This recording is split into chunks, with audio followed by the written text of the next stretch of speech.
बलूचिस्तान के जिला दुक्की में मूसलाधार बारिश के बायस सैलाबी सूरत हाल। तूफानी बारिश से कमरे की छत गिर गई। 5 मजदूर मलबे तले दबकर जान बहक। सैलाबी रेला कोयला की कान में दाखिल। कान में फंसे 5 कारकुनों को रेस्क्यू कर लिया गया। पंजाब के मुख्तलिफ शहरों फालिया, ढस्का, वजीराबाद और जलालपुर भटिया में भी तेज बारिश। आजाद कश्मीर के इलाके बाग और गिरदोनवा में बादल बरसे। महकमा मौसमियात की बालाई इलाकों में मजीद बारिश की पेशगोई। लैंड स्लाइडिंग का खदशा।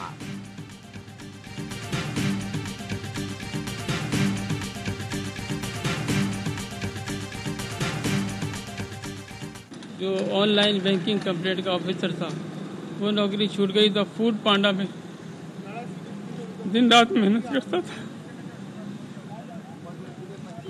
हमारी समझ में ये नहीं आ रहा कि कई साल हो गए इस बात को कि सड़कों पर लोग मारे जा रहे हैं, डाकू लूट रहे हैं लोगों को, लेकिन कोई उनको काबू करने वाला नहीं। कराची में डाकुओं ने एक और जिंदगी का चिराग गुल कर दिया। गुलिस्तान जौहर फ्लाईओवर पर डकैती मज़ाहमत पर शहरी कत्ल, 1 जख्मी। लोगों ने फरार होने वाले एक डाकू को पकड़कर तशद्दुद का निशाना बनाकर हलाक कर दिया। साथ ही फरार मकतूल के वालिद और भाई का कहना है अली रहबर 2 बच्चों का बाप और ऑनलाइन फूड डिलीवरी का काम करता था। गुलिस्तान जौहर में फल फरोशी के लिए स्टॉल भी लगाया हुआ था। वजीर दाखिला सिंध का नोटिस, मुताल्लिका SHO को मुअत्तल करने का हुक्म। रवा साल लूटमार की वारदातों में जां बहक अफराद की तादाद 48 हो गई।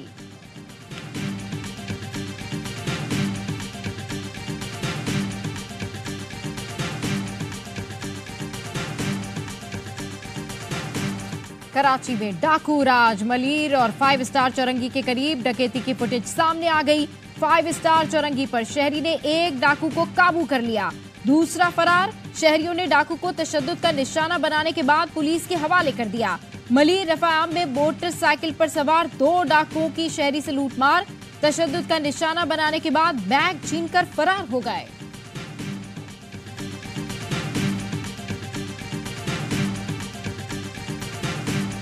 यहाँ पर चोर और सिपाही दोनों का इस शहर से ताल्लुक नहीं है। सिंध हुकूमत को भी मुतनब्बे कर रहे हैं, अगर इस पे कोई फौरी कार्रवाई नहीं हुई तो फिर MQM अपने लोगों को दोबारा दरखास्त करेगी कि अपनी हिफाजत के इंतजाम आप खुद करें। स्ट्रीट क्राइम कंट्रोल ना किया तो अपना तहफ़्फ़ुज़ खुद करेंगे। वफाकी वजीर खालिद मकबूल सिद्दीकी की सिंध हुकूमत को वार्निंग। कहा ईद के बाद MQM पाकिस्तान अपने तहफ़्फ़ुज़ में आज़ाद होगी। कराची में चोर और चौकीदार दोनों का ताल्लुक इस शहर से नहीं। सिंध हुकूमत से 15 साल की करप्शन का हिसाब भी लेना है। हम अपनी इज्जत और जान और माल बचाने सड़कों पर निकलेंगे।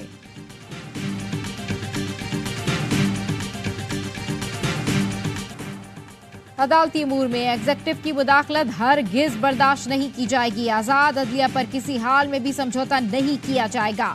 सुप्रीम कोर्ट के फुल कोर्ट इजलास का एलामिया जारी। इस्लामाबाद हाई कोर्ट के जजेस के खत पर चीफ जस्टिस काजी फाइज ईसा की जेर सदारत फुल कोर्ट इजलास। चीफ जस्टिस ने कहा आजाद अदलिया से ही कानून की हुक्मरानी और मजबूत जमहूरियत मुमकिन है।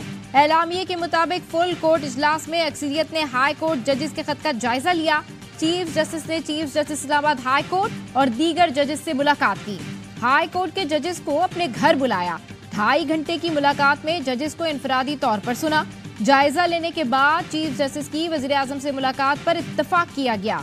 मुलाकात में चीफ जस्टिस ने अदलिया के उमूर में मुदाखलत बर्दाश्त न करने का मौकफ अपनाया। चीफ जस्टिस और सीनियर जज का मौकफ था कानून की हुक्मरानी आजाद अदलिया की जामिन है।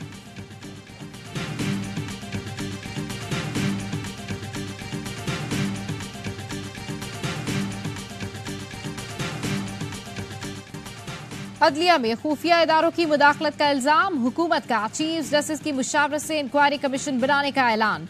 वजीर आजम शहबाज शरीफ और चीफ जस्टिस पाकिस्तान के दरमियान मुलाकात के बाद वजीर कानून आजम नजीर तारड़ की प्रेस कॉन्फ्रेंस। कहा चीफ जस्टिस और वजीर आजम की मुलाकात 1.5 घंटा जारी रही। चीफ जस्टिस ने भी इंक्वायरी कमीशन पर रजामंदी जाहिर की। गालिबन फुल कोर्ट में हुई मुशावरत का भी यही नतीजा था। मुलाकात में वजीर आजम ने कहा किसी भी इदारे के मामले में मुदाखलत नहीं होनी चाहिए। अच्छी साख वाले रिटायर्ड जज की सरबराही में इंक्वायरी कराई जाएगी। वजीर आजम काबीना में ये मामला रखेंगे। वजीर कानून ने कहा जजों का ये खत मिसकंडक्ट है या नहीं, ये मामला हम अदलिया पर छोड़ते हैं। मुझे बतौर वकील जाती तौर पर खत की टाइमिंग पर तकलीफ है। जिस वक्त वाकयात हुए थे उसी वक्त एक्शन लिया जाता तो मुनासिब होता।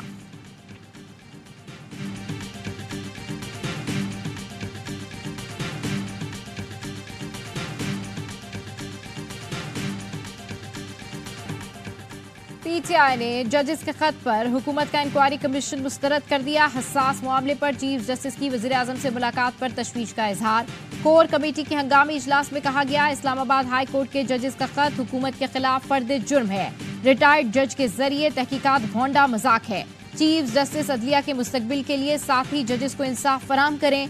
बैरिस्टर गौहर का कहना है, बानी पीटीआई जजेस के खत पर फिक्रमंद हैं। वो इस पर चीफ जस्टिस को खत भी लिखेंगे। खत में तफसीलन बयान करेंगे कि बानी पीटीआई के केसेस को किस तरह हैंडल किया गया। कहते हैं पेशावर में इतवार को सबसे बड़ी रैली निकालेंगे। मकसद अदलिया की आजादी और कैदी नंबर 804 की रिहाई है। लतीफ खोसा ने कहा, मुल्क भर में वकील तहरीक शुरू करने जा रहे हैं। वकील तहरीक चलाते हैं तो मुशर्रफ को भी जाना पड़ता है।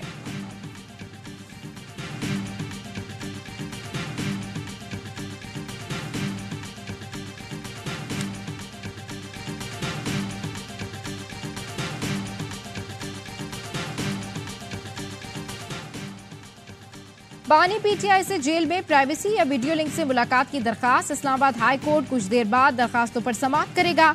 बानी पीटीआई और उनके वकील शेर अफजल मरवत ने मुतफर्रिक दरखास्तें दायर कर रखी हैं।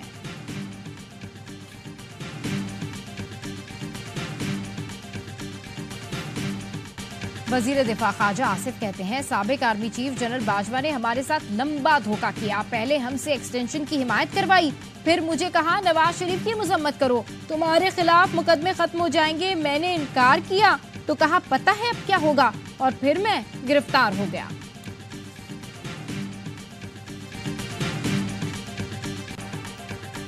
महंगाई से बदहाल आवाम को बिजली का एक और झटका। कराची समेत मुल्क भर के लिए बिजली मजीद महंगी। नेपरा ने बिजली ₹2.75 फी यूनिट महंगी करने की मंजूरी दे दी। सार्फिन से इजाफी वसूलियां अप्रैल, मई और जून में की जाएंगी। इजाफे का इतलाक के इलेक्ट्रिक सार्फिन पर भी होगा। नेपरा ने दूसरी सहबाही एडजस्टमेंट का फैसला भी दे दिया। बिलों में गुज़िश्ता माह की निस्बत ₹1.68 फी यूनिट कमी होगी। फैसले का इतलाक अप्रैल, मई और जून के बिजली बिलों पर होगा।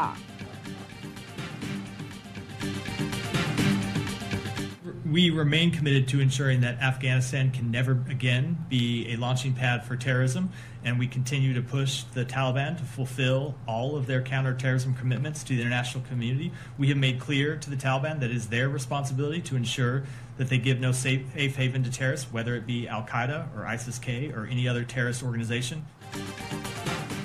अफगान अबूरी हुकूमत पर वाज़े कर दिया, दहशतगर्दों को महफूज जगह ना दें। तालिबान आर्मी बरादरी से इंसदादे दहशतगर्दी के अपने तमाम वादों को पूरा करें। तर्जुमान अमरीकी महकमा खारजा मैथ्यू मिलर कहते हैं, दहशतगर्द ग्रोहों के बढ़ते हुए खतरे के खिलाफ चौकस रहेंगे।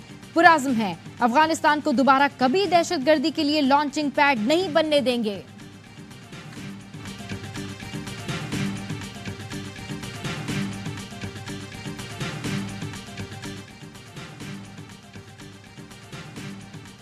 वजीर खारजा इसाक डार से बरतानवी हाई कमिश्नर जेन मेरियट की मुलाकात। दो तरफा ताल्लुकात की मुख्तलिफ पहलुओं और इलाकाई पेशरफ पर तबादला ख्याल। बाहिमी दिलचस्पी के तमाम शोबों में दो तरफा ताउन को आगे बढ़ाने पर इत्तफाक। तिजारत और सरमायाकारी, अमन सलामती और तरक्याती ताउन पर गुफ्तगू की गई। मुनेर के नवाही इलाके में गाड़ी खाई में जा गिरी। हादसे में एक ही खानदान के 8 अफराद जाँ भाग। मरने वालों में 5 खवातीन, 2 बच्चे और 1 ड्राइवर शामिल।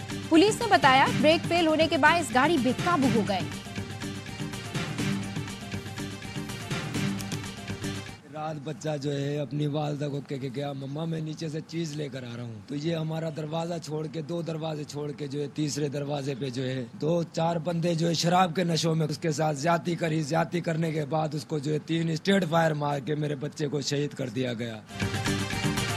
सक्खर में 13 साल के बच्चे से ज्यादती और कत्ल में मुलविस 2 मुल्जिमान गिरफ्तार। बच्चे के वालिद का कहना है बेटा कुछ सामान लेने घर से निकला था, जिसे ज्यादती का निशाना बनाकर कत्ल किया गया।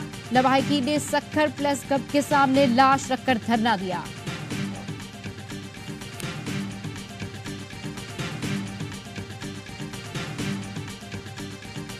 फैसलाबाद में केमिकल डोर बनाने वालों से रिश्वत लेने वाला इंस्पेक्टर रंगे हाथों गिरफ्तार। मुलजिम इब्राहिम थाना गुलाम मोहम्मदाबाद में इंचार्ज इन्वेस्टिगेशन तैनात है। आरपीओ ने एसएचओ अली इमरान समेत पूरा थाना मुअत्तल कर दिया।